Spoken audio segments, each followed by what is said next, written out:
长公主，臣已验过此药，乃是数种毒药炼制而成，短时间内可让人气血流速提升，肌骨爆发力激增，甚至令濒死者回光返照。这与臣在古书上看到的一味奇毒千机燃血饮颇为相似。我爹何时服用此药？臣记得天书16年重阳，将军身中毒箭，生死垂亡之际，曾服用过一颗非军中所有之药。当时不曾验药。当时情况紧急，来不及验药，加上将军服用后身体并无异常，因此之后未加深究，只是简单的记录在案。难怪将军身体状况如此异常，原因此乃非救命之药，乃是买命之资。此药服用后，毒素沉积体内，侵蚀心脉，不可逆转。古书上记载，此药一经服用，需3年后加服1丸，才可续命3年。若不能及时加服，身体反而急速衰败，神仙难救。你刚说，此药并非军中之物，那它是从何而来？说。是阿九给的。上一世，天书19年8月初8安平之乱，阿九送我到萧玄身边后，即刻返回云中去。也就是说，如果药是他给的，阿爹在重阳能及时服下第2颗，可续命3年，直到安平3年才毒发。而这一世，天书19年，大婚许孝，安平之乱提前，谢燕来因我获封禁卫军统领，长久滞留楚都，错过给阿爹的服药时间，所以阿爹他才毒发不治。能给他药的人，他就只有谢燕来。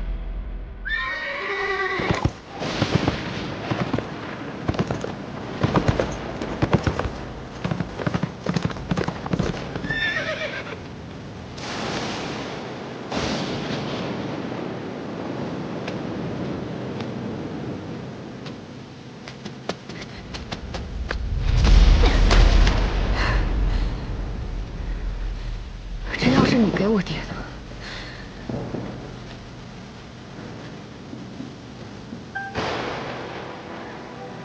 是。军医说，这是虎狼之药，先救人性命，再让人丧命。你说什么？我说，你给我爹饮鸩止渴，到底是何居心？秋姐，这个唯有咱们谢氏嫡系才能见的秘药，有回阳救逆之功效。你把它带在身上，以备不时之需。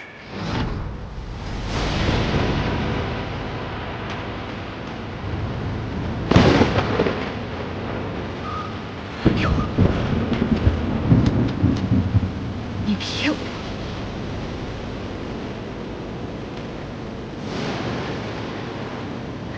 药确实是我给的。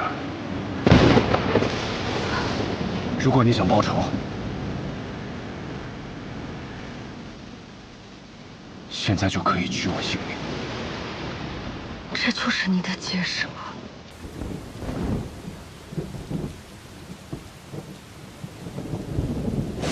谢燕来，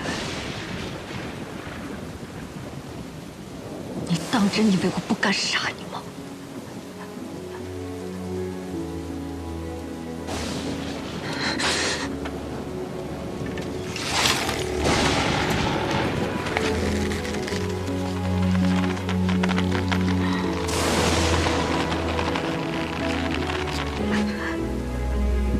动手吧。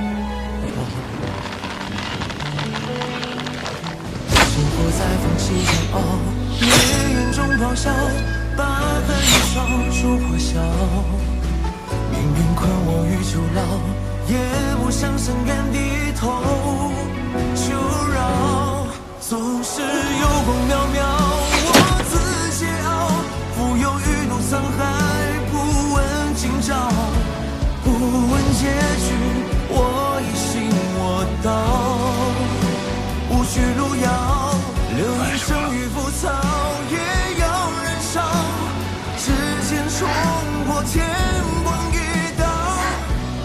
你曾说你欠我的。成为我心的骄傲。现在，你我两不相欠。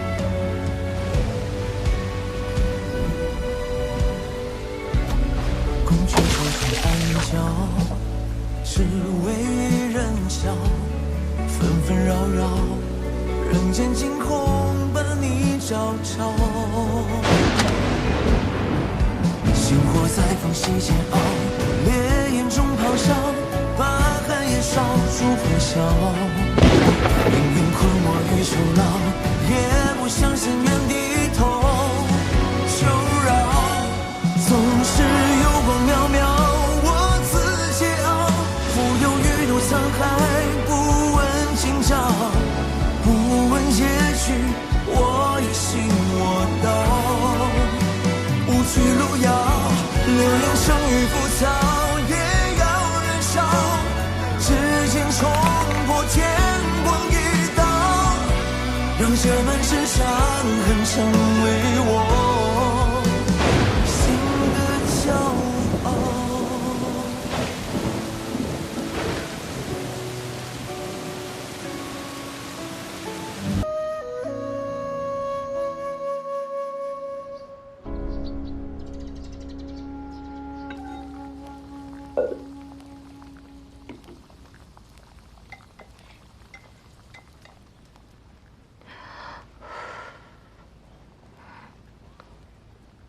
味道还是淡了些。你阿爹吃不得茱萸粉，他现在的身子受不住。葛大婶，你怎么会到这里来？我是你阿爹的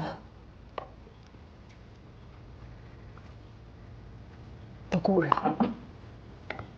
来送他最后一程。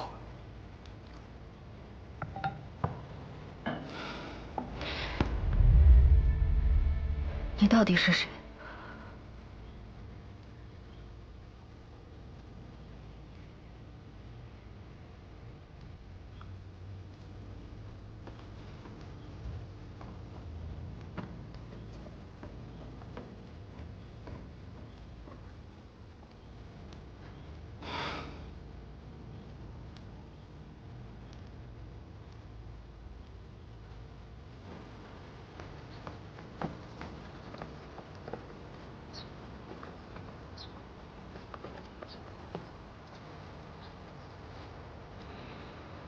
故人？什么样的故人，会连阿爹忌口什么都记得？他的身手不似寻常山匪。望城之战时，他是双刀的手法不一般。仓木寨匪首木棉红，善使双弯刀。天书初年被我阿爹率兵清剿，跳崖自尽。难道他就是木棉红？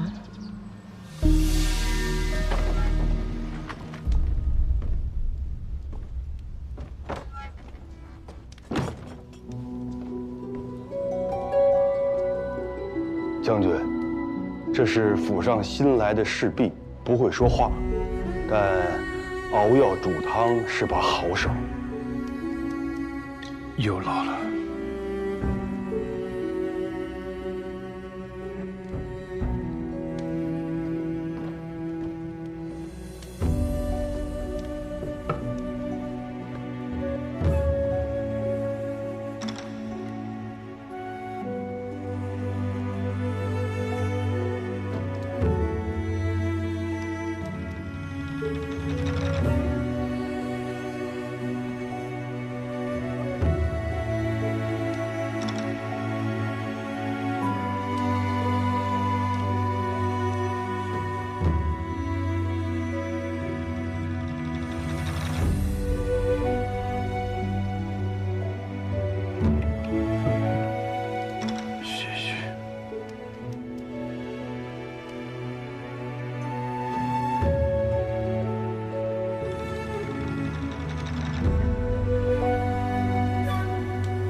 你喜欢这样的阿爹吗？不喜欢。为何？因为他是别人的英雄，是大楚百姓的英雄。但我想要的，他是一个寻常的父亲，会给我雕木头娃娃，会陪我看烟火，会给我梳漂亮的辫子，同我度过每一个生命中重要的时刻。但好像这些都没有。那你娘呢？难道我阿爹一直都在骗我？我娘是……绝不可能。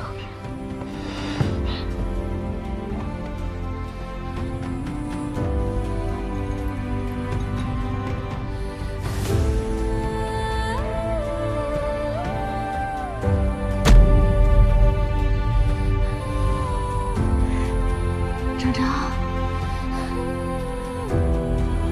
张张，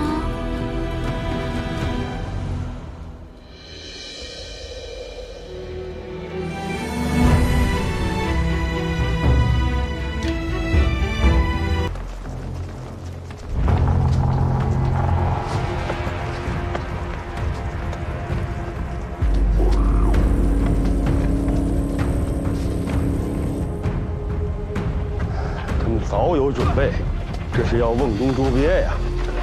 报！报！苏某明北门陈兵1500，东西南暂驻城门，各陈兵500。哎呦，不多，这还不多啊！望城屯兵只有500，怎能打得过这3000朔漠禁军呢？仗还没打，说什么丧气话？你当老子带的300楚家军是吃干饭的？你们望城躲在云中郡背后过惯了舒服日子，怎么防备如此疏忽啊？800也打不过3000，放屁！800楚家军能干翻他3000？你要是再扰乱军心，信不信我拿你第一根鸡群？3000兵马入境，为何没有走漏一点风声？除了萧巡，还能有谁？这是打开自家后院，引狼入室。既然他们在东西南门各占兵500，那只要我们集中兵力从南门突围，就有几率护送长公主出去。对呀，阿昭，你此刻走，我们断后，我拼了命也能把你送出城去。不能走。我们不能让望城百姓沦为朔漠的刀下亡魂，更不能让萧巡的计谋得逞。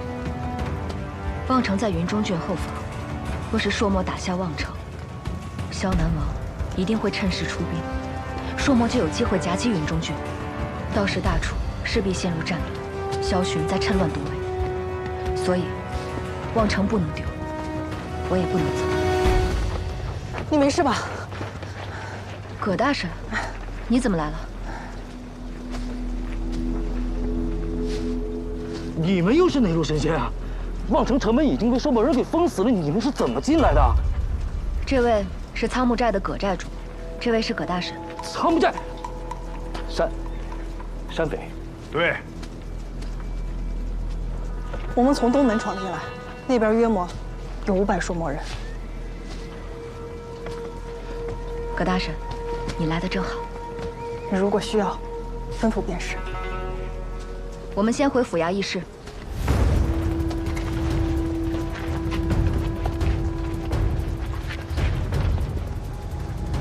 你跟那丫头只字未提。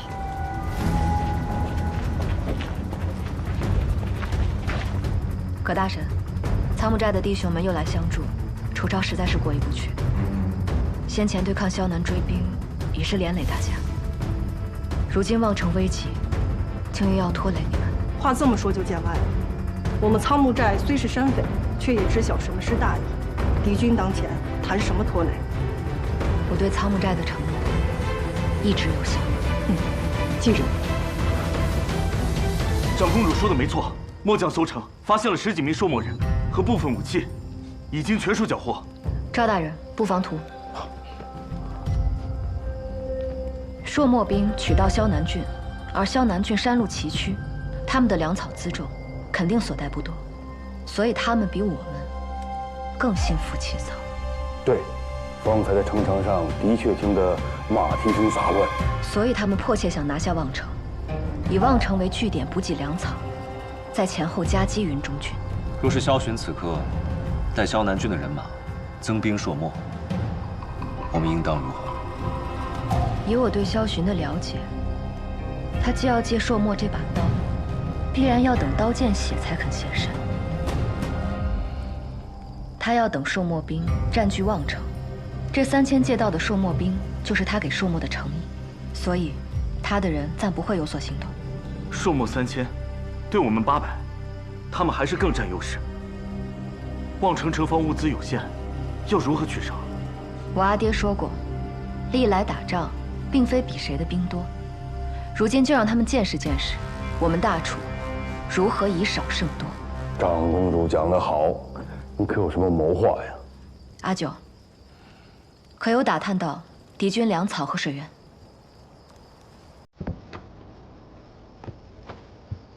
在望城东侧有一条小溪，乃是朔漠人的水源；只有望城西侧乃是朔漠人的粮草，而且只有明哨。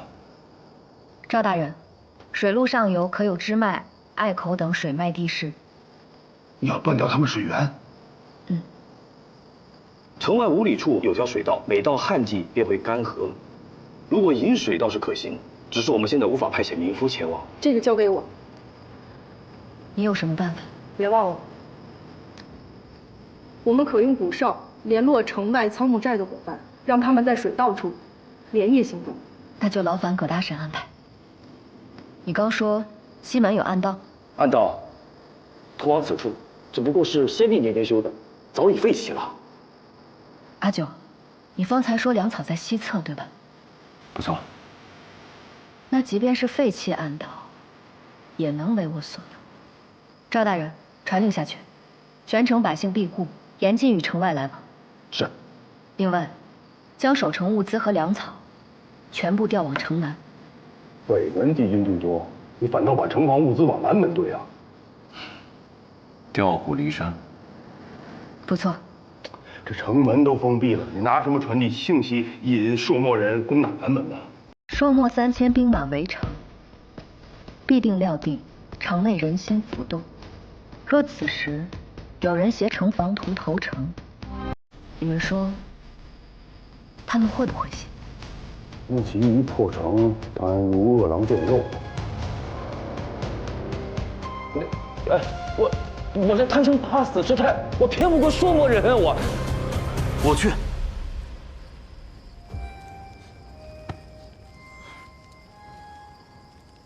你一个斥候，凭什么取信于敌？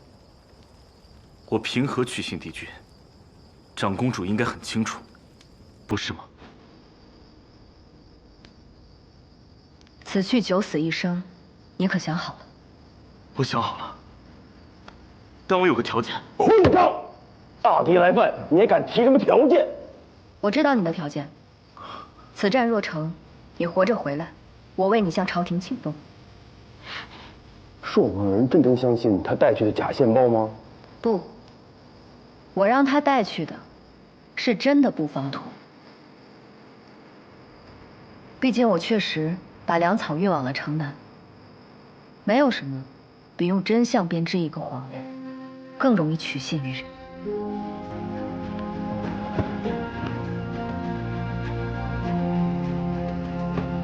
葛大神，你先去联系城外。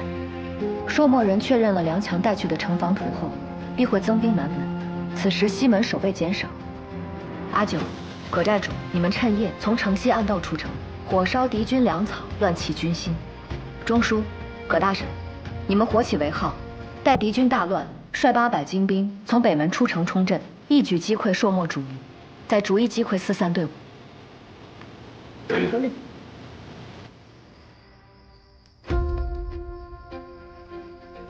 此战凶险，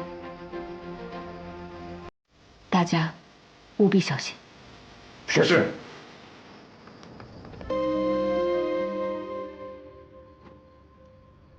属下无能，没能完成任务，失此恕罪。我们的人马呢？草木寨地形诡谲，竹林中机关密布，我们的人马这算过半。但属下已摸清他们的布防，请准属下带兵再攻。楚昭不会蠢到站在那儿等死，他急着返回云中郡，断不会在草木寨久留。草木寨去往云中郡，必经王城。既然草木寨是块硬骨头，那我们便到前面去等他。草木寨据守草木林要道，若被楚家收入麾下，那楚林就更难对付了。铁呀，传信说嘛，就说我想跟他们大王再做一笔买卖。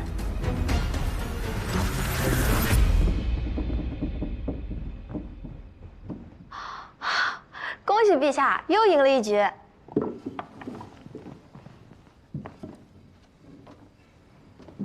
你说，阿昭姐姐会不会有事啊？陛下别担心，长公主走之前，奴婢卜了一卦，长公主此行啊，定是遇难成祥。陛下，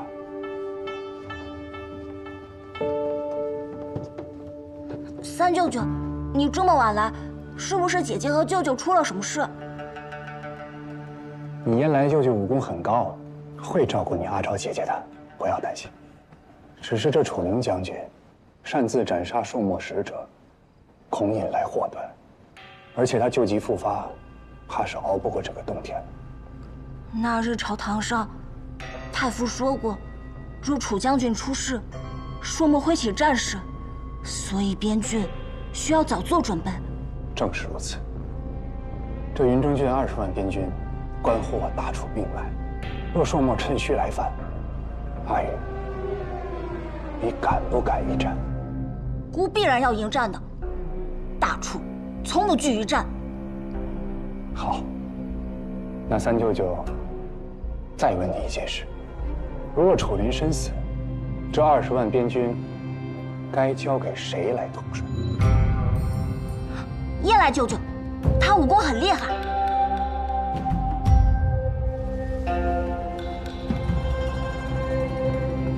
那陛下就先准备好诏书，也好早做打算。陛下且慢。谢大人真是急性子呀。陛下，兵者，国之大事，当朝议，而非谢大人私下怂恿。太傅，是想贻误边关战机。太傅掌印，未得臣用玺，此诏无效。调兵需3省共议，您这任人唯亲的性子，该改改了。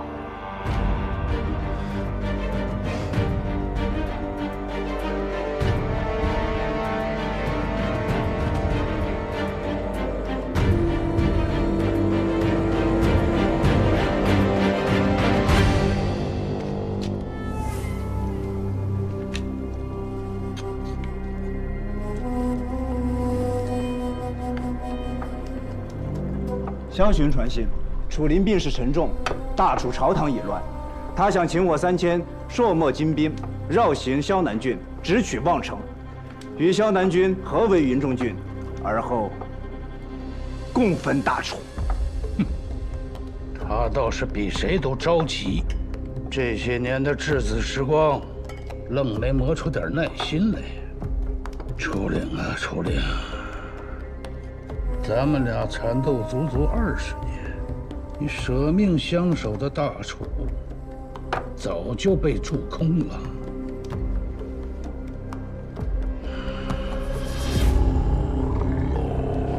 真情呀，连质子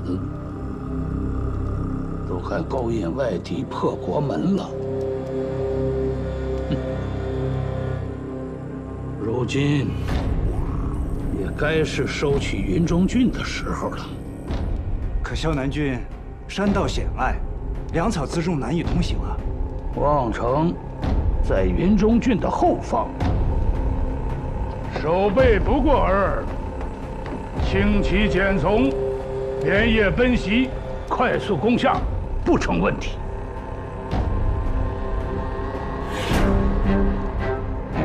去，告诉萧巡，本王在望城等他。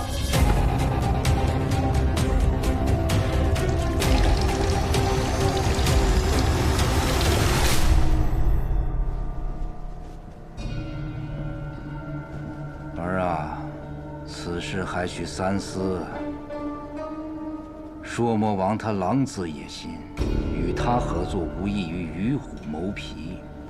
这么多年来，他处处试探，为父始终没有答应与他合作，就是怕多生事端。你能保证朔漠人进了萧南，事事能够尽在掌握？如果没有万全之策，不妨再等等。儿子明白父亲的不幸，只是有些事情不是忍耐就可以解决的。儿子不想再重蹈覆辙。武林病重，眼下是最好的时机，借朔漠的刀，祭我们萧南的旗。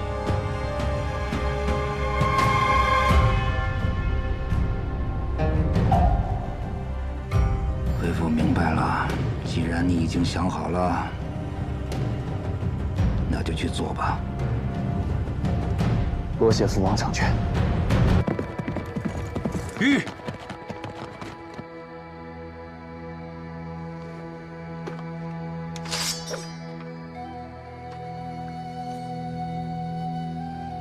宪兵府。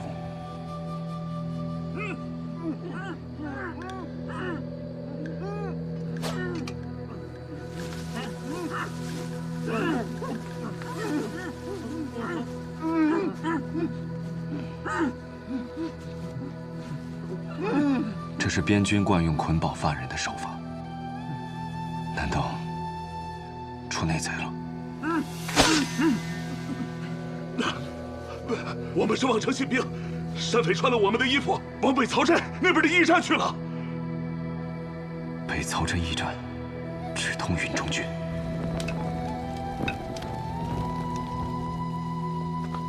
看姑娘举止仪态，不似寻常人家，为何会沦落至此？他娘疼我，说想让我看着金贵些，日后找婆家也能少受点委屈。啊，这荒郊野岭的，可不是姑娘家能来的。若遇草寇，您身上的信报比我值钱。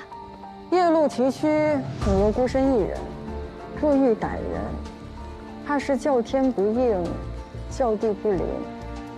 当真出个意外差池，后悔可来不及。你也是女人，你都不怕，我怕什么？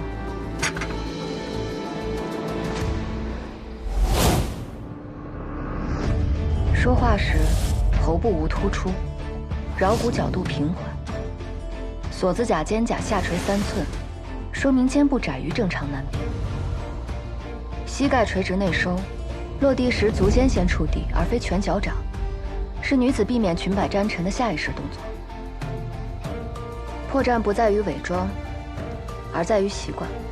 婶子，你的样貌伪装得很好，但长久以来的动作习惯却骗不了人。你早就知道我们不是信兵。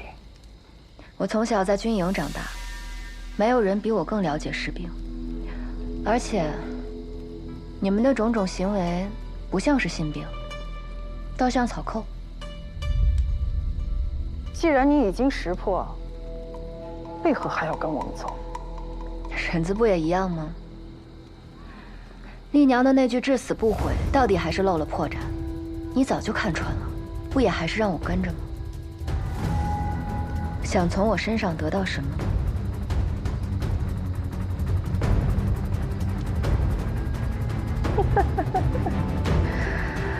哎呀，是个聪明丫头，可惜了，聪明人都活不长久。怎么，婶子还想杀我？在驿站，我确实看穿你和那个女人在演戏，但我还是带上了你，因为我想看看你费尽心思演这一出，到底打的什么主意。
我们是仓木寨的人。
可要随我上仓木寨。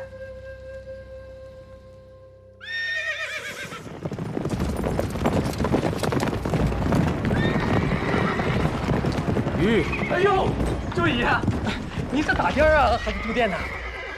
今日可有女子去问云中郡？商队确实是不少，女子也有。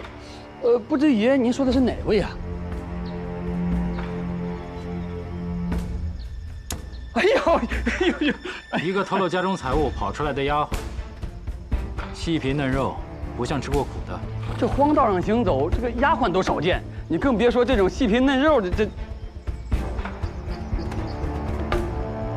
没见过。撒谎！你见过？徐总，他到底在哪儿？容小子好好想想啊！我想起来了，有这么个人他前2天在这暂住，说是去云中郡探亲，后来就跟着一队新兵走了。这我也不知道他去哪儿了。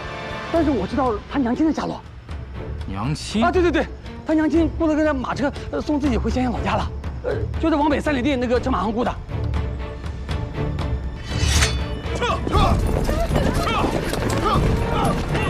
玉，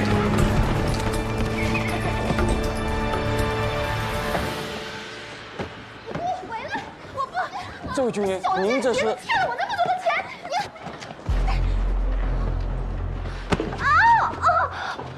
前几日，可有个叫阿福的姑娘来过这儿。君爷说的是什么话呀？咱们这儿的姑娘这么多，哪能记得住名字啊？别装傻！他花钱雇你演戏，然后跟着新兵走了，是不是？是，他骗过那几个新兵往运中军方向去。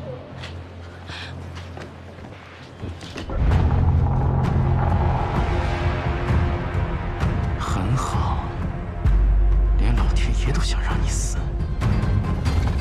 撤！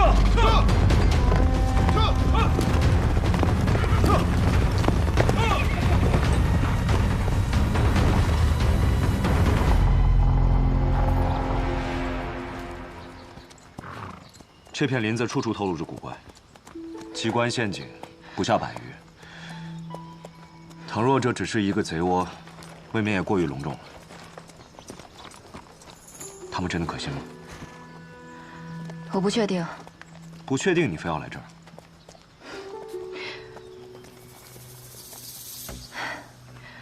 葛大神所言非虚，与我知晓的旧事印证无差。看来苍木寨与我父亲当年，并非如外界传言那般势同水火。铁鹰并非愚钝之人，我那点障眼法至多再拖半日。眼下敌众我寡，硬拼非上策，不如暂借苍木寨栖身，待探清虚实，再议后继不迟。所以，你还是在赌？有你在，我才敢赌啊！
大姐回来了！大姐回来了！大姐，大姐回来了！回来了！大姐，来，大姐，大姐，大姐，给我吧！大姐，哥哥，三儿，哎，见客来了。呀，这是我弟弟，苍木寨寨主葛老三。见过寨主。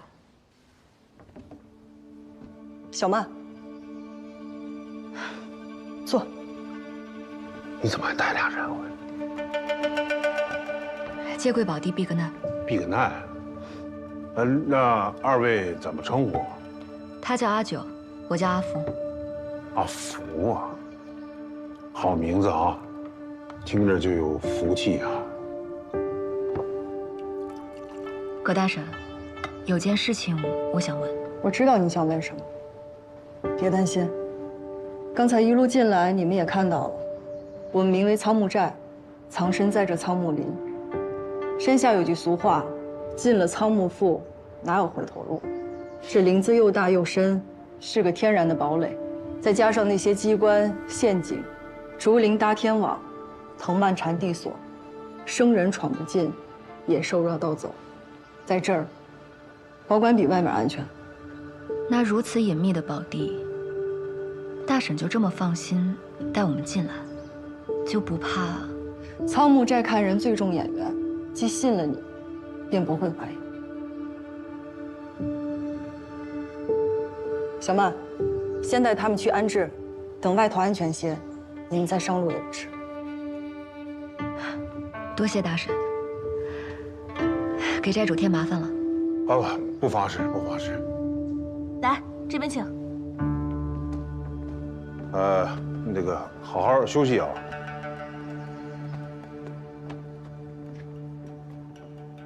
姐，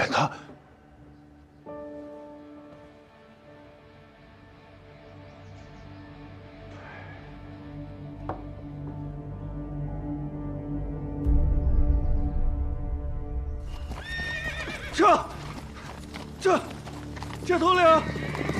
头领，鱼，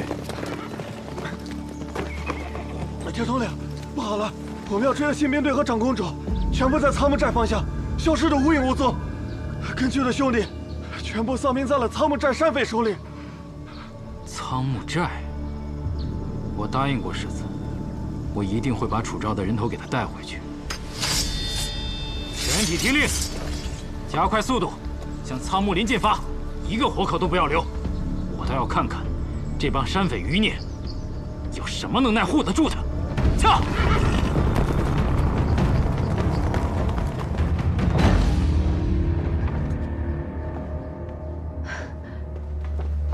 他们让你休息，你可倒好，直接搜刮到人家的武器库来了。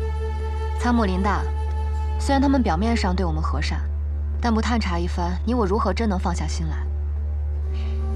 我竟不知你初入江湖，心思倒比我稳重。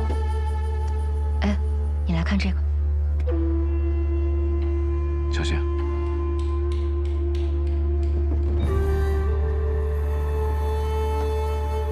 机库改装了7处，增加了2丈的射程，却减少了后坐力。这是边军对战朔漠的时候用过的改装公弩。你怎么知道？当年我在军营替老头改装了200多把这样的弩。木棉红毕竟是被我阿爹所杀，他的寨子里不应该有边军的武器。不止，我在选你的时候，救下了被葛大婶劫持的新兵，他们给他绑了绳结，也是边军常用的打法。你的意思是？或许老头当年并不是为了剿匪。什么意思？你是说，我阿爹他？你们等我一会儿。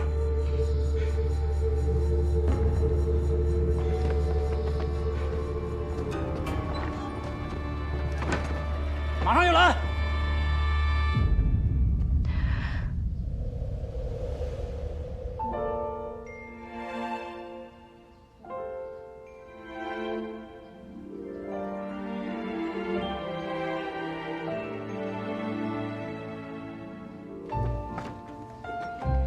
小贱蹄子，一个赛一个能跑。怎么，我这吃的不好，穿的不好啊？花了老娘20两大银买的，能干就干，瞎了你的狗眼了！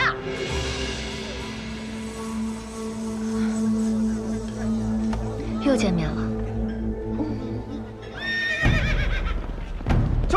让开！大人，西北的官道有马车踪迹，那马蹄铁纹路有些特殊，像是楚都的马匹。报！正北方向沙丘后捡到此物，绣着“昭”字，应该是京中贵女所用。报！东北方向有女子雇了镖队，说要护送她去边境，出手十分阔绰。 3处踪迹，倒会故布疑阵。传令，兵分3路，西北、正北、东北方向，全部都给我追！大人，若贸然追查，恐怕宁可错杀，不可放过。但凡可疑女子，一律拿下。撤！撤！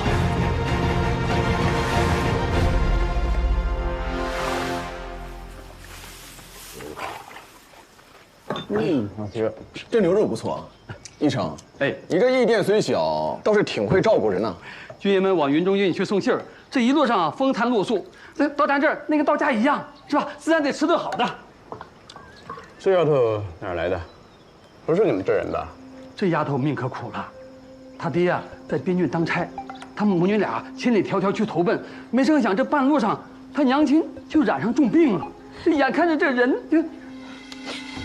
求军爷们带我去云中郡，我想要去见爹爹一面。这军情紧急，路上耽搁不得。军爷，这孩子懂事儿，路上不会给你们添任何麻烦的。到了云中郡，这个楚将军治下严明，他要是知道你们几个行善，说不定还能给你们记上一功的。你说呢？我们是望城军营的信兵，与楚将军也有过几面之缘。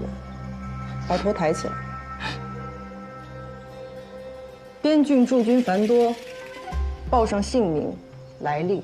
哦，他叫……让他自己说。哦，我叫阿福，爹叫杨大春，是云中郡大青山营塞上屯，属楚灵将军麾下。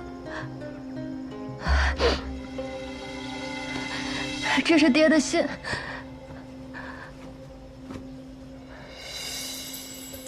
这字儿倒是写的不错。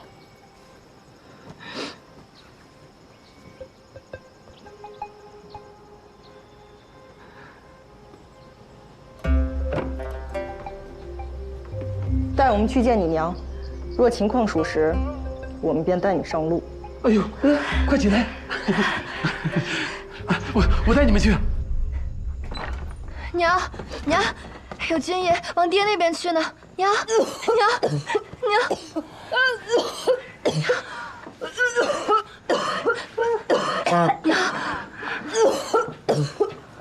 喝点水。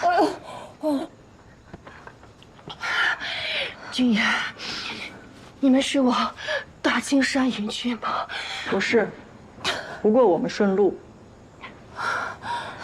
你的丈夫叫什么？多大年纪？在谁帐下？哎，这爷刚才不是问过了吗？让他自己说。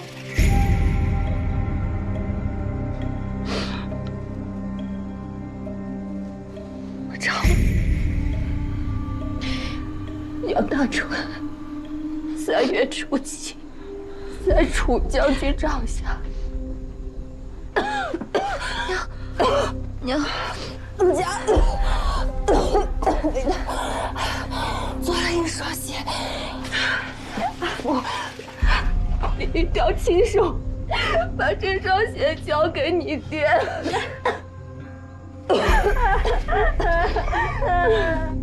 丑话说前头，我们军务紧急，行脚快，行路辛苦。小姑娘，到时候你能跟上就跟着，跟不上，我们可就不管了。军爷，能带多远就带多远，这样阿福离他爹越近，他爹找起来就更快一些。阿福还不够谢军爷，谢谢军爷。娘，行了，明天一早我们就启程。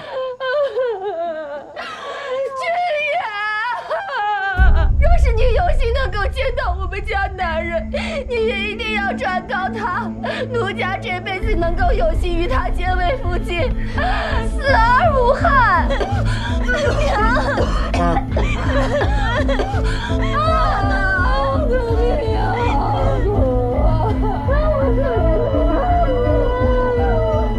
收拾吧，我们行期有定，不能多停留。哎，这边请。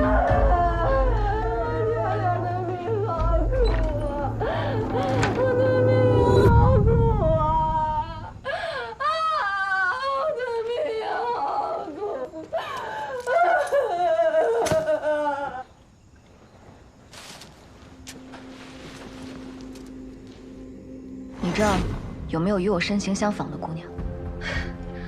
怎么，原来贵人是要寻一个替身啊？难呐，就您这身段儿，清瘦高挑，这寻常女子怎么能有您这身？有，要几个都有。那你有孩子吗？啊？你方才为什么多说那句话？我一个将死之人，我思念你爹，回顾一下往昔，这是情之所起，情不自禁，感动天地。你还太小了，这个男女之情呐，我还是要比你懂一点的。边郡君妇，从不会说这种酸词。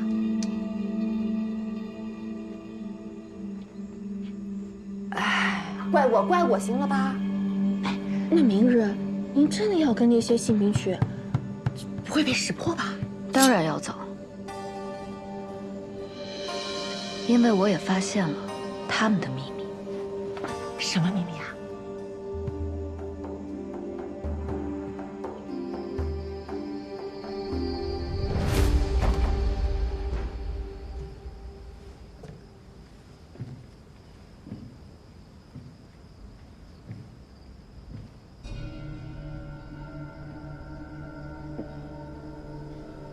九弟回到自己家里，倒是像做贼一样。我有事相求，不宜声张。这真是稀奇了，没想到你也会开口求人。助我离京。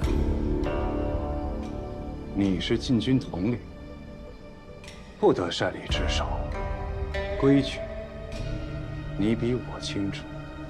你说的对。去往云中郡的路上危机四伏，他身份特殊，若出个意外，九弟，我还从未发现你如此在意一个人。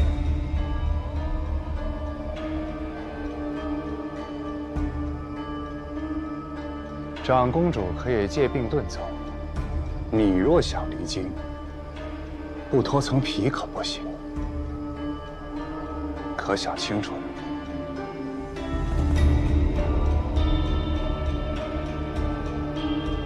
你若助我，算我欠你一个人情。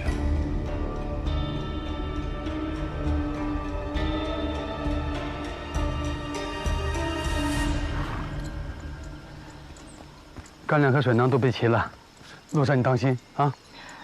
谢谢您，还要辛苦您照顾我的母亲。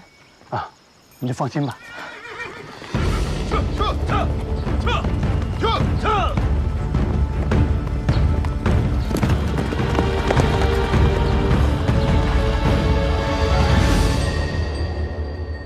陛下，陛下，你先别玩了，今日功课尚未完成，若让太傅知晓，别烦姑，你再啰嗦，姑便命你去捉百只蟋蟀来。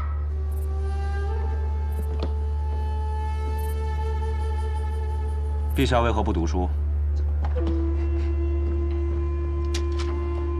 舅舅，你来的正好。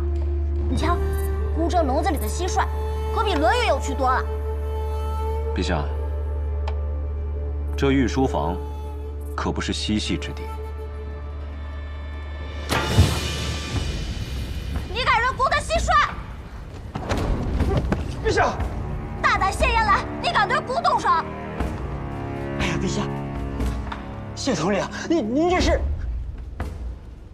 禁军统领谢燕来御前失仪，推搡圣驾，此乃大不敬之罪。若纵容此风，朝纲何存？太傅严重了吧？舍弟素来恭谨，侍奉陛下更是尽心。陛下年幼顽皮，或许只是一时玩闹，失了分寸。谢大人此言，是在暗示陛下污蔑臣子。臣岂敢？只是禁军统领一职，关乎皇城安危。若只是因阻拦陛下嬉闹，便轻易问罪，岂不是寒了将士们的心？谢大人真是护弟心切，可长公主久未临朝，禁军又跋扈至此，莫非谢家觉得这朝堂之上已无人能约束？太傅何必牵扯长公主？她病体未愈，陛下仁孝，特赐她静养。至于约束，太傅带军理政，不是最好的约束吗？够了！谢燕来对姑不敬，姑罚他停职赐刑。太傅，替姑拟旨。陛下圣明，只是禁军不可一日无主。臣举荐副统领暂代其职。不必，禁军事务暂由本官亲自挑选，交由陛下圣裁。随太傅安排吧，姑累了，退朝。臣恭迎陛下。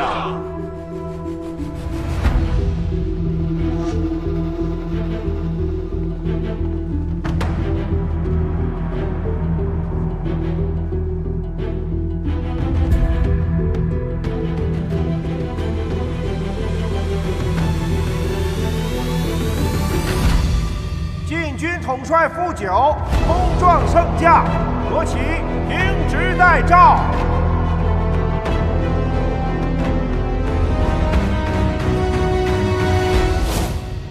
九弟，这是陛下让你捎给长公主的信。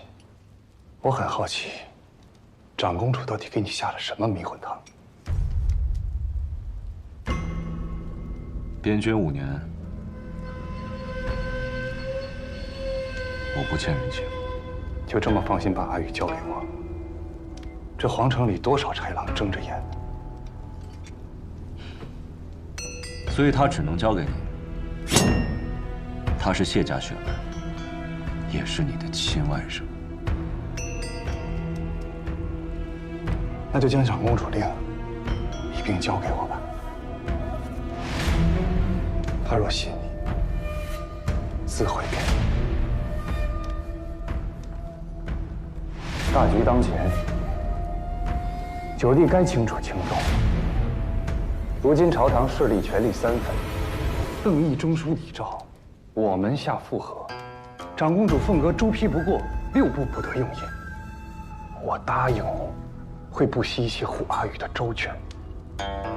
我知道你在担心什么，但是你别忘了，长公主令只能阻止邓毅私自下旨，别无他用。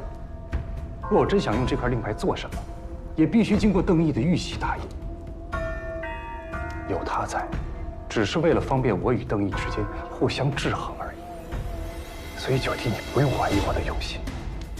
更何况，没点交换，怎么让我心甘情愿完成你的买卖？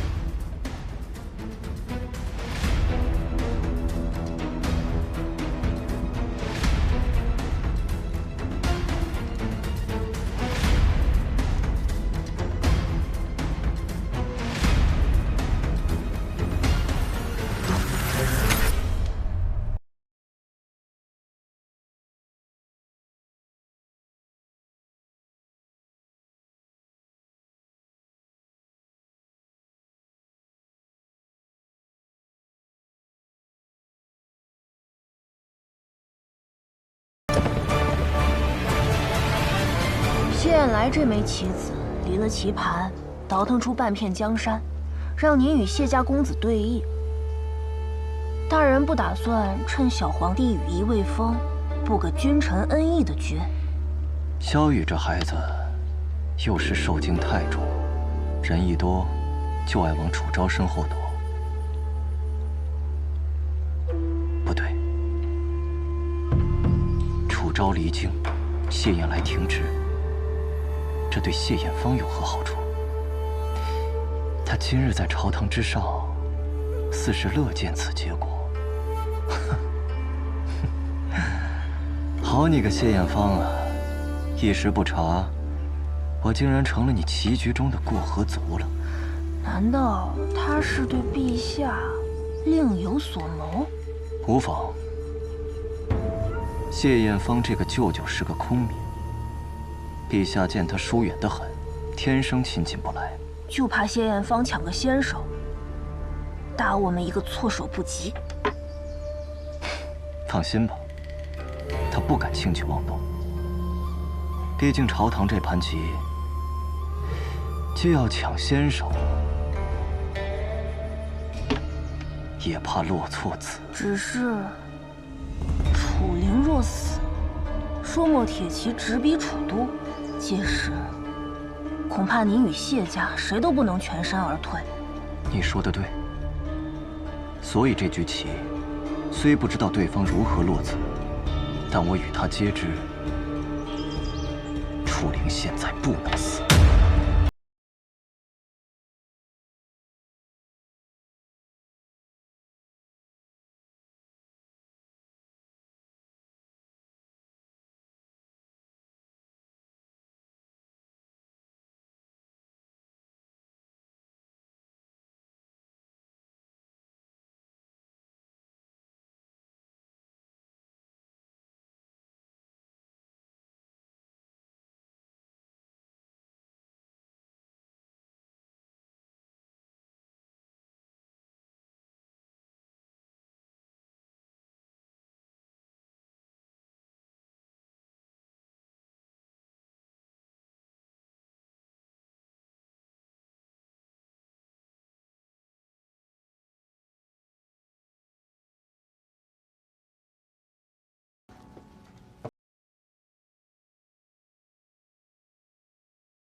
只能说是这人间至高的美味。都怪你馅料没有拌好，那猪油的配比得合适，少了多了都不行。原来如此。我爹说的，少了太干，多了太腻。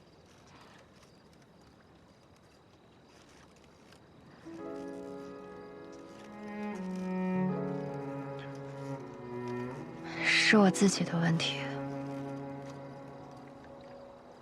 我离开云中郡太久了，久到陪饭我都忘记了。其实我从前也不太会做这些糕点。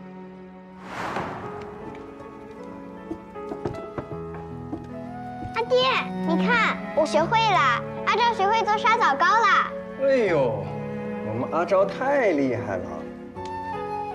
那下次别再偷吃馅料了，啊！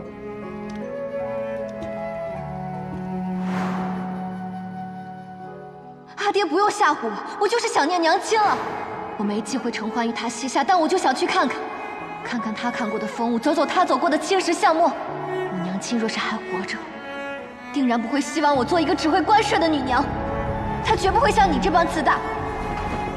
她定然会在乎我的心。是，你是从无败绩的大楚战神，是万人敬仰的魏将军。你忙着忽悠你的边关百姓，忙着树立你的赫赫威名，你忙到根本无暇关心一句你的女儿究竟想要什么。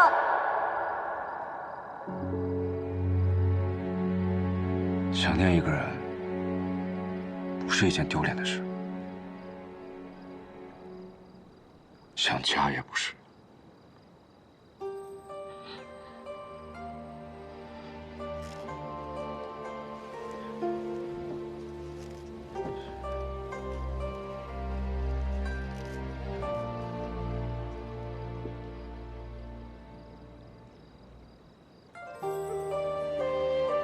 我跟着老头那5年，他确实过得挺好的，每天忙忙碌碌。偶尔得到一些西域的香料，他就会放到小南院的房间里。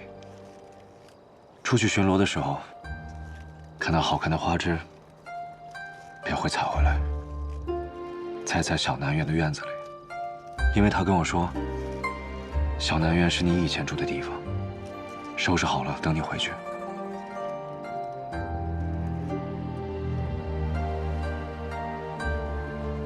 主召。其实老头他没有责怪你的离开，他只是想知道你在外面过得好不好。他只是很思念你，当然这一切你可以不用回应，也没有关系，因为这都是他自己的事，所以你无需自责，因为根本就没有人需要被原谅。其实，我也很想念我阿爹，还有大漠的一切。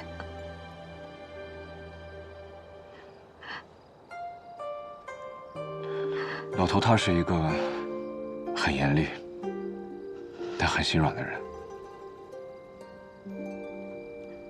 和你一样。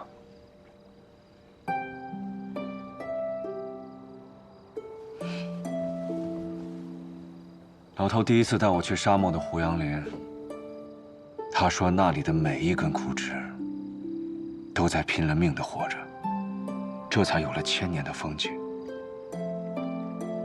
死非常容易，活着才算本事。阿九，抱歉，是我太聒噪了。不会啊，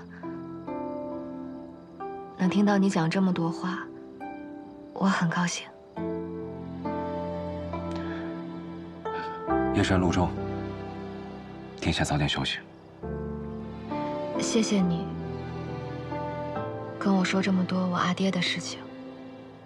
也谢谢你跟我分享你的过去。不客气，就当是报殿下的以告之恩。那谢统领，这盒红豆糕你就拎回去吧。多谢。我今天说的话一直算数。啊？就是以后你有什么愿望，都可以来跟我许，不管是踏遍刀山火海，我都会帮你实现的。我楚昭，言出必行，绝不反悔。好，不会。报！报！殿下，云中郡急报，昨日朔漠来访，楚将军击退朔漠大军，身体突感不适，昏迷不醒。将军，朔漠撤军了。果然如将军所料，这次幸亏您提前谋略。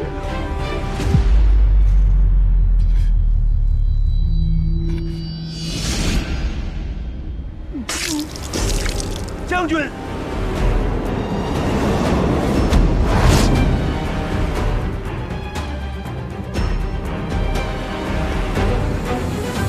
朔漠犯境，主帅楚灵当有失察之责。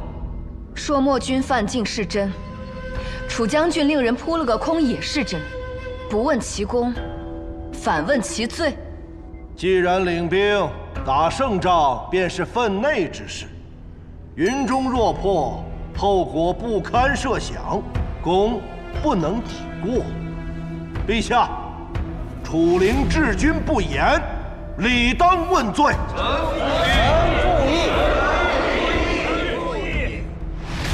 郎中令大人忧国之心可嘉，但本宫倒想问问：萧巡前脚逃回萧南郡，朔漠后脚便突袭，这般巧合，难道是有人里应外合？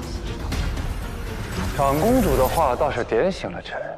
臣记得当日是太傅力主赦免萧巡，口口声声抚藩王之心，现在看来，这心抚的真是时候。谢大人慎言，赦免萧巡回归萧南郡，此乃陛下旨意，难不成还要我去质疑天子？倒是谢大人，听说您打算将世子府据为己有。世子府行胜之地，四通八达，与其闲置，不如物尽其用。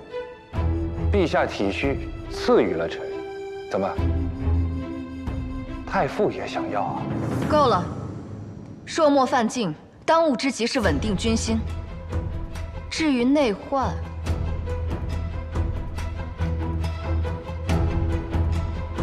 本宫倒要亲眼看看，到底是谁着急为外贼铺路。孤伐了，众卿若无事，便退朝吧。恭送陛下，长公主见驾。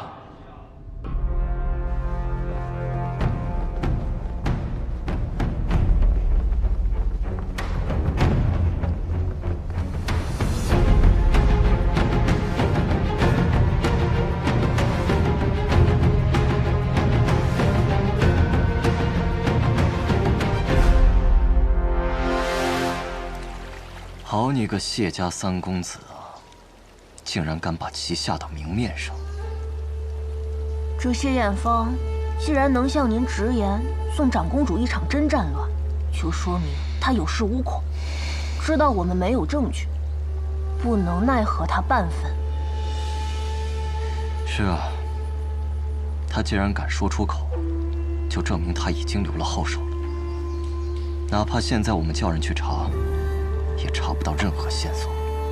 谢艳芳身边如铁桶一般，但百密总有一疏，不如我们先试着从高阳老家下手。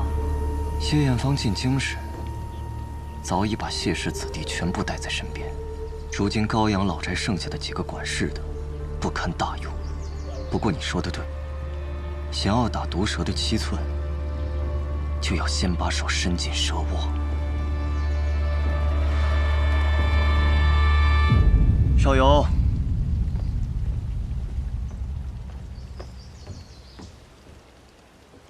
即刻着人去高阳。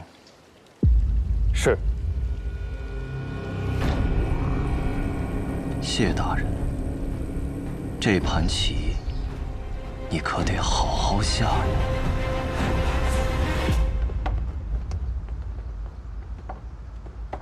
往左半寸，再高些。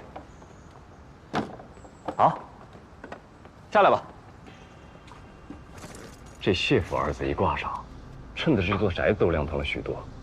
公子，城中已传遍了，魏将军楚灵疏忽，才让守门人犯境。您说他会不会跟萧玄一样？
公子这是为何？